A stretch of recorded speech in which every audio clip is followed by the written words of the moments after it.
അല്ല, ഇതാരും നമ്പ്യാര് സാറോ? അതാണാവോ സി എമ്മിനോട് പറയാനുണ്ടോ? I mean recommendation. പിന്നെ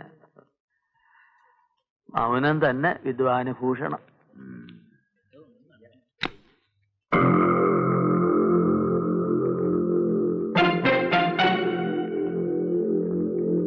ആ വാടോ, വാ ഇരിക്കേ.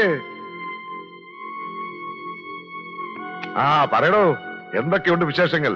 അതായത് പോസ്റ്റ് ഇലക്ഷൻ പോളിറ്റിക്സ്. ഇന്റലിജൻസിലെ ചാരന്മാർ പ്രാതലിന് പുതിയ വിശേഷങ്ങളൊന്നും വിളമ്പില്ലേ? അപ്പോ അങ്ങ് ആഭ്യന്തര വകുപ്പ് ഒഴിയുന്നു എന്നുള്ള വിവരം പോലീസുകാർ അറിഞ്ഞു കഴിഞ്ഞു അല്ലേ? ആഭ്യന്തര വകുപ്പ് ഒഴിയുന്നു? ഞാനോ? താനെന്താടോ പിച്ചുമേയും പറയുന്നത്? ഗോവിന്ദമേനോൻ, പിച്ചും പേയും പറയുന്നവരെന്നും അഴിമതിക്കാരനെന്നുമൊക്കെ മുദ്രകുത്തി പണ്ട് നിങ്ങൾ മന്ത്രി കസേരയിൽ നിന്ന് ചവിട്ടിത്തെറിപ്പിച്ച കുഞ്ഞിക്കണ്ണ നമ്പ്യാരല്ല ഇപ്പൊ നിങ്ങളുടെ മുമ്പിൽ ഇരിക്കുന്നത്. അതറിയണം. അത് മനസ്സിലാക്കി തരാനാ ഞാൻ വന്നത്. തനിക്ക് എന്ത് സംഭവിച്ചിടൂ? സംഭവിക്കാൻ പോകുന്നത് നിങ്ങൾക്കാ. ഞാൻ പറഞ്ഞില്ലേ, നിങ്ങൾ ആഭ്യന്തര വകുപ്പ് ഒഴിയുന്നു ഇന്ന് തന്നെ.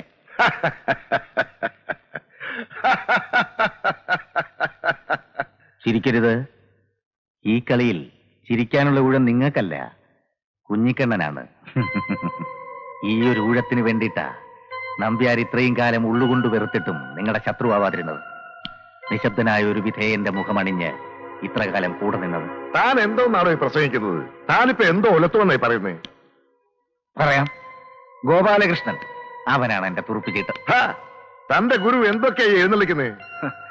കാര്യങ്ങൾ വളരെ ലളിതമാണ് നേതാവേ. ഗോപാലകൃഷ്ണൻ എന്ന ഒറ്റ MLA ഭൂരിപക്ഷത്തിന്റെ ബലമാണ് നിങ്ങളെ ഇപ്പൊ കസേരയിൽ ഇരുത്തിയിരിക്കുന്നത്. അസംബ്ലിയിൽ വലം കൈക്ക് പകരം അവൻ ഇടം കൈ ഉയർത്തിയാൽ അപ്പം നിലം പൊത്തും നിങ്ങളുടെ ഈ ഭരണം. അവന് വേണ്ടി തീരുമാനമെടുക്കുന്നത് ഞങ്ങളായിരിക്കുന്നു മാത്രം. അവൻ എങ്ങോട്ട് വേണമെങ്കിലും അറിയാം.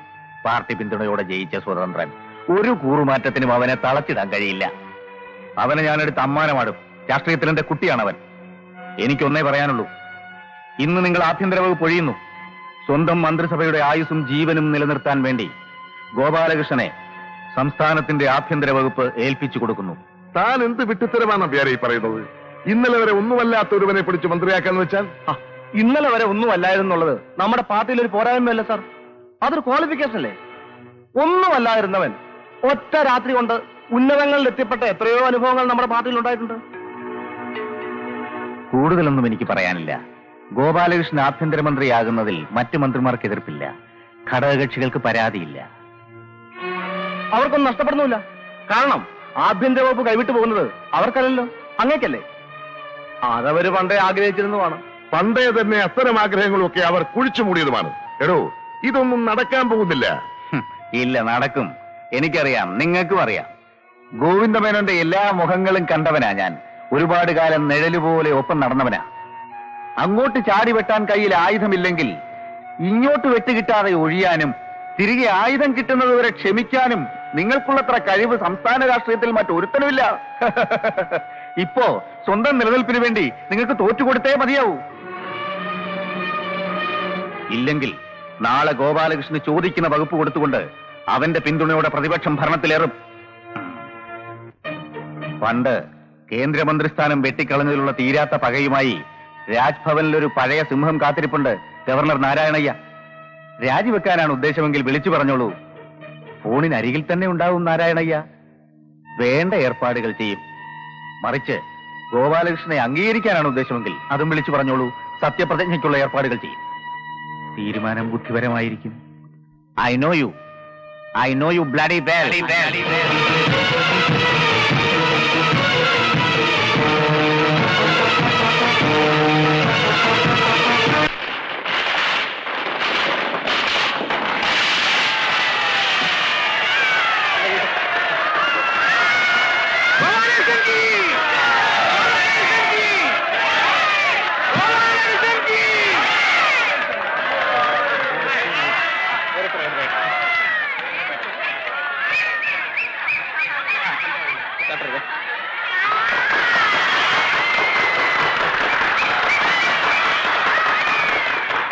ഇവരോട് എന്തെങ്കിലും രണ്ടു വാക്ക് പ്രസംഗിച്ചിരുന്നെങ്കിൽ. എല്ലാവരും നിശബ്ദരായിരിക്കുക. നമ്മുടെ നാടിന്റെ അഭിമാനഭാചനം പൊന്നോമന പുത്രൻ ആഭ്യന്തരമന്ത്രി ഗോപാലകൃഷ്ണൻ നിങ്ങളോട് സംസാരിക്കുന്നതാണ്. എന്നെ ഞാനാക്കിയ എന്റെ പ്രിയപ്പെട്ട നാട്ടുകാരെ, എന്നെ എന്നും കണ്ടുകൊണ്ടിരുന്നവരാ നിങ്ങൾ. നിങ്ങളുടെ മുന്നിൽ ഞാൻ പ്രസംഗിക്കുക എന്ന് പറഞ്ഞാൽ അത് ബോറാണ്. ഇങ്ങനെ ഒരു സ്വീകരണം തന്നെ അല്പ കടന്ന കൈയായിപ്പോയി. ഒരു വാക്ക് മാത്രം പറഞ്ഞോട്ടെ. സമ്പന്ന വർഗത്തിന്റെ മാത്രം കൈപ്പിടിയിൽ ഒതുങ്ങിയിരുന്ന മന്ത്രിസ്ഥാനങ്ങൾ സാധാരണക്കാരൻ അപ്രാപ്യമല്ല എന്ന് നാം തെളിയിച്ചിരിക്കുകയാണ്. മറ്റൊന്നും എനിക്ക് പറയാനില്ല. നന്ദി, നന്ദി, നന്ദി.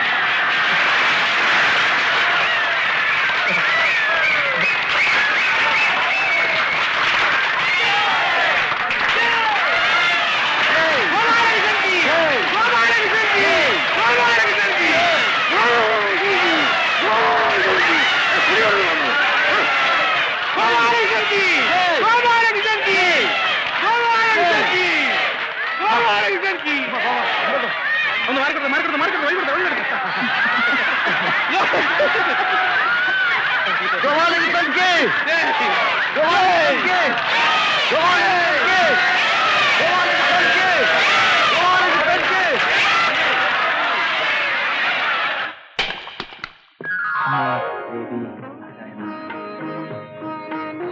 ദൈവം രക്ഷിക്കട്ടെ.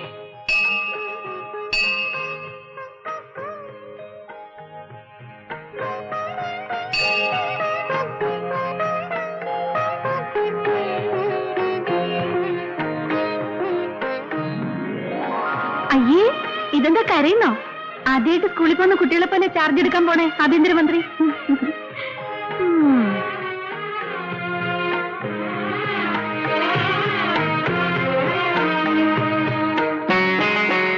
പൊന്നു മോനെ, നന്നായി വാ. ബദരിങ്ങളെ കാത്തോളണേ. എന്റെ കുഞ്ഞിന് നല്ലത് വരുത്തണേ, എന്റെ പാറേപ്പള്ളി മാതാവേ. സർ, റൂട്ട് ഏതാണെന്ന് പറഞ്ഞാൽ അതനുസരിച്ച് എന്തേ? ഈ റോഡ് ക്ലിയർ ചെയ്യാൻ മെസ്സേജ് കൊടുക്കാമായിരുന്നു. പിന്നെ ഈ സ്റ്റേഷന്റെ ബോർഡറിൽ അടുത്ത എസ്കോർട്ടിനെ അറേഞ്ച് ചെയ്യാൻ. വേണ്ട, എനിക്ക് വേണ്ടി ആരുടെയും വഴി മുടക്കാൻ പാടില്ല. എസ്കോർട്ടും ആവശ്യമില്ല. നിങ്ങൾ തിരിച്ചു പൊക്കോളൂ. സാർ, അത് ആഭ്യന്തരമന്ത്രിയുടെ ആദ്യത്തെ ഉത്തരവാണ്. എന്താ, അനുസരിക്കാൻ ബുദ്ധിമുട്ടുണ്ടോ? ഇല്ല. പൊക്കോളൂ. നീ എന്ത് പോലെ കാണിച്ചേ? എന്റെ ഭാര്യയും കുട്ടികളും കൊടി വെച്ച കാറിൽ നമ്മൾ പോലീസ് ആകുമ്പോഴോടുകൂടി പോകുന്നത് കാണാൻ വന്ന് നിൽക്കുക. ജീവിതത്തിൽ ആദ്യമായിട്ടൊരു അവസരം കിട്ടിയത്, അത് നശിപ്പിച്ചു. ഇതൊക്കെ പോളിസി മാറ്റേഴ്സ് ആണ്. പേഴ്സണൽ സ്റ്റാഫ് ഇതിൽ ഇടപെടേണ്ട കാര്യമില്ല. 3 പേരോടും കൂടിയാ പറഞ്ഞത്, മനസ്സിലായോ? പറഞ്ഞെന്നൊക്കെ മറന്നോ? 3 ആളാ കാർ കയറിക്കോ. അപ്പൊ നീയോ? ഞാൻ മുഖ്യമന്ത്രിയെ കണ്ടിട്ട് ഓഫീസിൽ എത്തിക്കോളാം. നിങ്ങൾ ഓഫീസിൽ വെയിറ്റ് ചെയ്താൽ മതി. നീ വേറെ വയ്ക്കാൻ പിന്നെ പോലീസിനെ പറഞ്ഞേക്കണോ? ഒരു ഞങ്ങൾക്ക് എസ്കോട്ട് കൊണ്ടോട്ടാണ്. എടോ എസ് ഐ കുമാരേട്ടാ, ആ വണ്ടി കയറ്. തങ്കച്ച, ഓഫീസ് ചെന്നാൽ എന്റെ മുറി കയറ്റി ഒരക്ഷരം മിണ്ടാതെ ഇരുത്തിക്കോണം. ഇയാളെ വെറുതെ കയറൂരി വിടരുത്, കേട്ടല്ലോ? ആ, വേറെ വൈകണ്ട, വണ്ടി പോട്ടെ. എന്റെ കാര്യം. ഓ, തന്നെ ഗവൺമെന്റ് ആക്കുന്ന കാര്യം ഞാൻ പറഞ്ഞ് സമ്മതിപ്പിച്ചിട്ടുണ്ട്. അങ്ങ് ചെന്ന് toll traffic. Thank you sir. Sir,